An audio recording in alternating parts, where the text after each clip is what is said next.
we're not going to be provoked to comment back or to say anything ignorantly back. I wish those guys the best. One thing that I could comfortably say, some people came here that you didn't know of, and when they left, they had a name. And I'm proud of that. I'm proud that they were able to earn more than they earned here that could help their friends, family, as well as loved ones, and can help themselves. So I'm happy with that. We're still in good relationship with quite a few, but you got to understand, some young men play the victim, and that's not the case.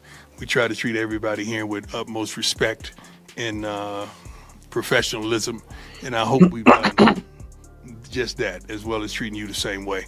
But we would not engage in back and forth with any former player. Please let me be clear. Right now, in the world of college football, the Colorado Buffaloes, and the bigger conversation about Coach Deion Sanders and everything related to his program, let me be very clear about what's going on. There is a story developing that needs your full attention, and most of the media isn't giving it the honest treatment it needs. A former coach on Coach Prime's staff has come forward. He has said something. He has said something. And what he said cuts through all the noise, negativity, and speculation that has been building around this program for months. I never had a black coach until I got Tony Dungy. I never had a black coach until I got Tony Dungy. And when Tony Dungy walked through the door for me, Brooks, and the rest of them brothers in the room, I don't know about them, but I was like, I ain't finna F this up. Ghetto style DJ. You know, we play all kind of wild music. So I'm in there bumping the music because I need music to get to a workout because I hated working out. I put my music on, able to trick daddy with, Nam.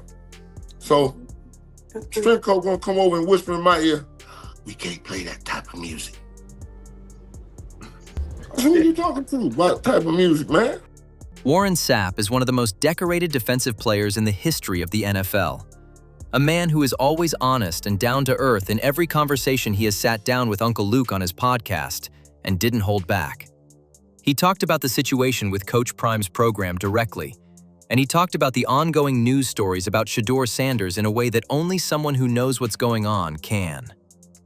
Now, let's set the scene because context is very important. Once again, the Colorado Buffaloes are in the middle of a media storm. There are bad headlines, criticism from all sides, questions about the roster, the program, and the future. And the timing of all of this makes it even more annoying. This group hasn't played any games yet, not even one. We're talking about a football program that has been completely rebuilt.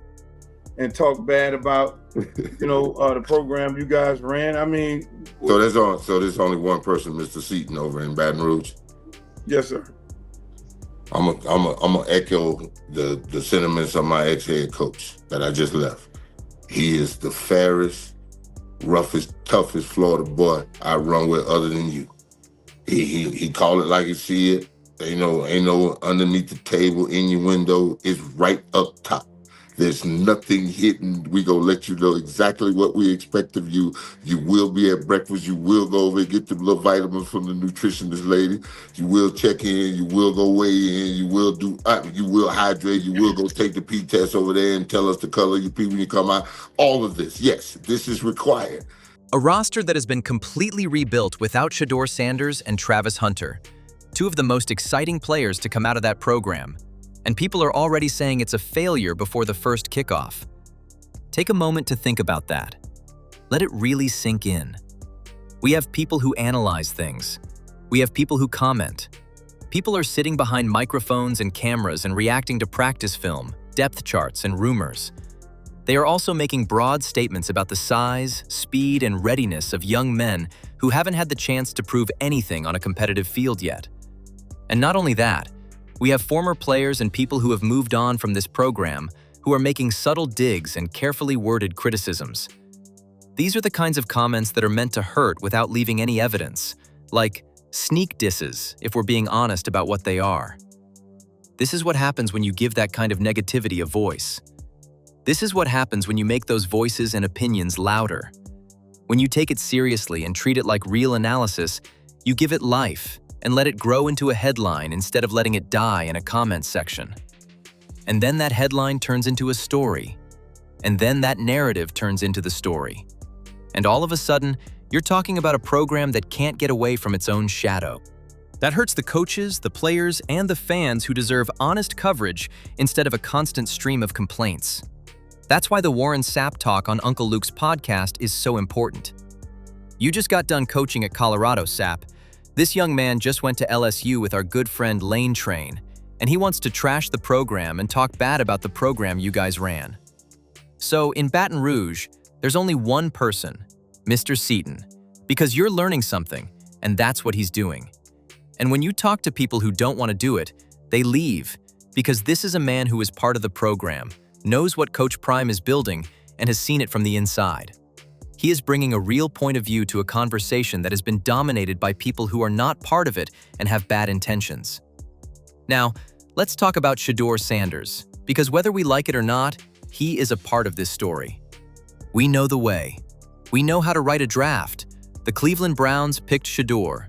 Since then, there have been good times and bad times, and a lot of people in sports media have been eager to document every mistake along the way with a magnifying glass and a megaphone. There have been questions about his readiness and arguments about his future as a professional player that have been going on and on. And hey, some of that coverage is real. When a young quarterback is drafted and joins the NFL, people will watch him closely.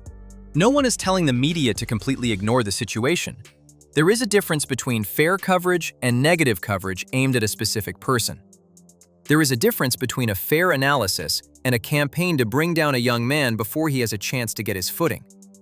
And the media has completely lost sight of that difference in how they have covered the Shedeur Sanders story. Required. It is required. It is the standard. Some people don't meet the standard. And then when some people don't meet the standard, they go where they can go bend it. But you trust me, I didn't call down to the Lane Train and Thaddeus Dr. Rivers and laid the track for that. So trust me, Prime ain't lying. Prime done did man. I'll stand with him any day of the week and twice on Saturday. And I did it. And I will again if given the opportunity. But no, I'm going home. I done had enough. It's a different environment on a college campus when that young man got a check like that. It's kind of hard. It's kind of hard to let him see the light. Talk about retired mama. Shit, my mama retired now. You telling me? Because hey man, there's more money in college. I'm trying to figure out what Cameron Boozer going. Where you going, boy? You don't need no NFL, NBA check. I sit in college for the what? They'd have to kick me out of college now, Luke. Are you kidding me? Shit. I wouldn't. I think he should stay. We switching subjects, but yeah, I think. Yeah, absolutely. Go help his brother get off that nasty game that they just ended and lost leading by 19, win another championship at Duke, win another Player of the Year, get your brother developed, and y'all might be the top 10 pick. Don't go nowhere until your brother ready to go. Where you going? In some circles have made it their goal to be the first to predict his failure to keep track of his problems and to frame every new development in the worst possible light. And at some point, you have to choose whether you want to be a part of it or rise above it. The choice to get out of that cycle, to stop feeding the beast, and to stop spreading stories that are more about an agenda than real football analysis. That's not ignoring the story. That doesn't mean you don't see what's going on. That means being careful about what kind of content you share and what kind of energy you connect your platform to. If a story about Shedeur Sanders doesn't show something good about him, like how he has grown, how he has changed, or how he has helped the Browns, then it should stay right there and collect dust. Giving those bad stories more attention doesn't help the player, it doesn't help the fans, or honest sports writing. And this brings us back to Warren Sapp and what he said on that podcast. His words mean a lot more than just defending a former employer. What Sapp said reveals something much deeper about this program and what Coach Prime expects from everyone who comes to Colorado. People need to know this, and Sapp made it very clear. When players join this program, they come to Boulder with their recruiting rankings, highlight reels, and expectations. Some of them already have a mindset that has been shaped by the NIL era and the way college football is now. Some of these young men are coming with a lot of money, enough that a 19 or 20-year-old might feel like they can skip some parts of their life, like the rules that everyone else has to follow might not apply to them. For example, the classroom might not be necessary. For example, the academic requirements might be up for discussion. In Colorado, they are not up for negotiation. They have never been, not under Coach Prime. SAP made it very clear. Players come in, but they don't want to go to class. They don't want to do their schoolwork. They come with $500,000 or more and have already decided that they've made it, and that the college part of the experience is just a formality on their way to the NFL. And they learn very quickly that Coach Prime doesn't work that way. He's not running a pipeline that only sends talent to the next level while ignoring everything else. He wants his players to come to class. He thinks they should keep their grades. He wants them to be students in the true sense of the word, not just in the technical sense needed to stay eligible. And when players realize that the program they signed up for is going to hold them accountable in ways they didn't expect, some of them leave. Some of them decide that they don't want to be in this situation. They use the transfer portal to find a place that will be better for the kind of college football they want to play. And when those players leave, they have a story to tell.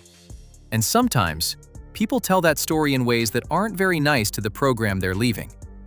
But knowing why some players leave changes the whole conversation.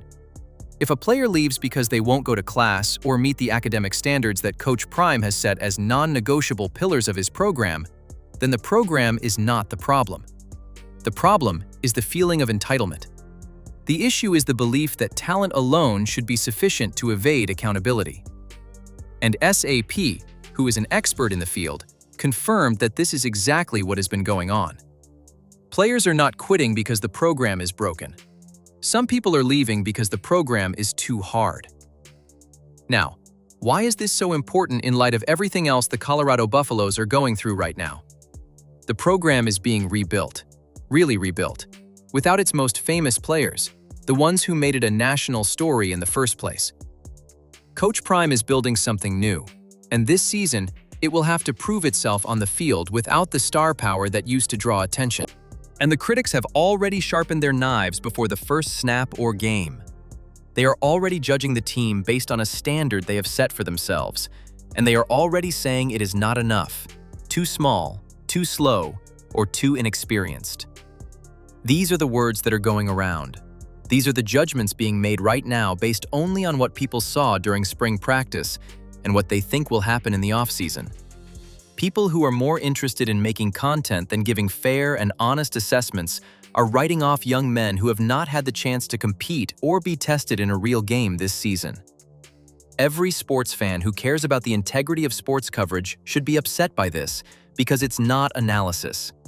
This is not criticism based on facts. This is noise made to get people involved, dressed up in expert language, and passed off as real football commentary. And it's happening to a program that already has a lot of real problems to deal with. And now it has to deal with a media environment that seems set on seeing it fail. The Colorado Buffaloes should get what every other college football team should get: the chance to play the games, the chance to compete, and the chance to let the results on the field tell the story instead of having the story decided before they even step on the grass. That's not too much to ask for. That is the least fair thing to do. And at this point, they're not getting it. Very few college football coaches have ever tried to do what Coach Prime has done on this scale. He joined a program that was having a hard time. He carried a huge light with him. He got people interested, excited, and paying attention, which helped a school and a program that really needed it. And then he did the very hard work of building a culture, not just hiring people, not just making headlines, but building a culture. And it takes time to build culture. You can't see culture in a spring practice video or a breakdown of the depth chart. Culture shows itself over time, through many seasons, and through the choices people make when no one is looking. Going to class is a cultural requirement. Culture is the insistence on being responsible for your studies. Culture is not letting NIL money take the place of personal responsibility. Warren Sapp, who really knows what goes on in that program, also confirmed that this culture is real. It is not a point of discussion in marketing. Deion Sanders doesn't do it for the cameras and then stop doing it behind closed doors. It is the real working standard for the Colorado Buffaloes football program. So, when players leave and those departures lead to whisper campaigns, social media posts, and carefully worded criticisms that spread through the sports media ecosystem, keep that in mind. Keep in mind that not every story about a player leaving a program is about the program failing the player. Sometimes the story is about a player not being ready for what the program needs. People often treat those two stories as if they are the same thing, but they are not. Uncle Luke's platform gave Warren Sapp the chance to say what he really thought about all of this. And the talk that came out of it is the kind of view that should be a bigger part of the public conversation about Coach Prime in Colorado than it is now. It cuts through the fake outrage and old criticism and reminds you that real people are building a real program with real standards and care about more than just winning and losing. I go to the Real Uncle Luke YouTube channel to find that whole episode. Sapp goes deep down. He talks about a lot of things. He has more to say than what you can read in a quick headline or see in a social media clip. And if you want to know what's really going on in this program, instead of what the noise machine is telling you is going on, you should listen to the whole conversation. You can't be talking about taking care of your mom and daddy. Carlos Boozer is good. we took quite the turn. Shit. So back to you. I know you want to call it back to Colorado. I know. You coach there. Why do people always have to put out there when it's a black man running the team that is unorganized and it's violence? They come up it's violence. And we do it. It's violence. I mean, this man's running a top of the line organization. You coach in it. Every time you get a bunch of black folks in a place and a couple black folks walk out the door, black folks been known to talk trash about the last place they left because we've always been under the perception that grass is greener upon the other side. Only thing we got to do is look at the transfer portal every year. Wow, I'm gonna let them get. They're wiser and older than me, so I'm gonna let them get that off. Ryan Staub was also talking that hot shit, so I just want to put that out. This is done over and over and over again. But the thing that with Prime is such a father figure. I'm on you. The grades, the classes, the study hall hours, the film work every week. It will be done.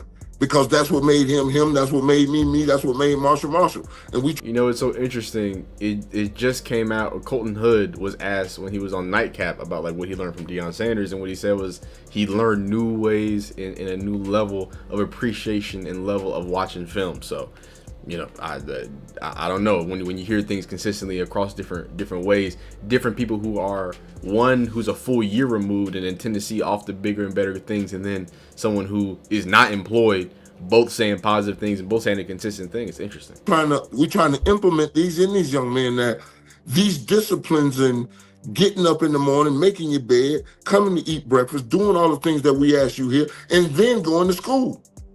Yeah, because the first thing in the morning is us.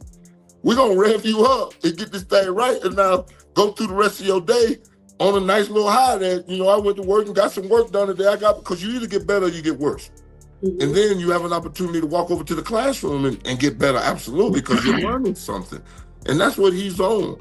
And when you get on people that don't want to do it, they got something to say on the back end. You know this.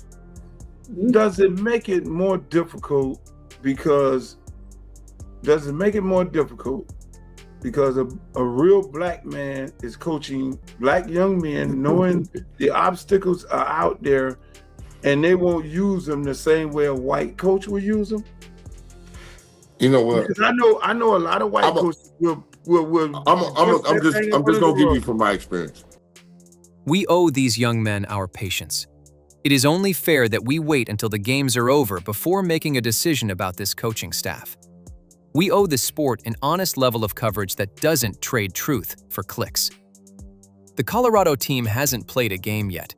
The season hasn't started yet. The list of players is new. The situation is different. And no one knows what the results will be. Let the football do the talking. Let the players fight it out.